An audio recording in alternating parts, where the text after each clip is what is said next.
Ang mabuting balita ng Panginoon ayon kay San Marcos.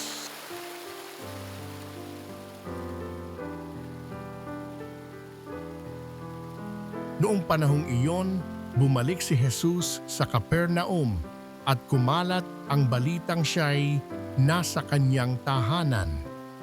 Kaya't nagkatipon ang napakaraming tao, anupat wala nang matayuan kahit sa labas ng pintuan. Samantalang nangangaral si Jesus, may idinating na isang paralitikong dala ng 4 katao. Hindi nila ito mailapit kay Jesus dahil sa dami ng tao, kaya't pinakbak nila ang bubong sa tapat niya at inihugos ang paralitikong nakaratay sa kanyang higaan. Nang makita ni Jesus kung gaano kalaki ang kanilang pananalig, sinabi niya sa paralitiko, "Anak, ipinatatawad na ang mga kasalanan mo."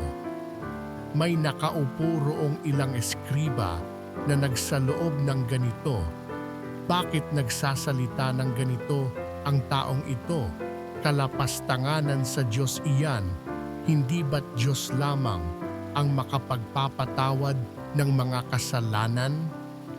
Talos ni Jesus ang kanilang iniisip. Kaya't sinabi niya, "Bakit kayo nagsasaloob ng ganyan?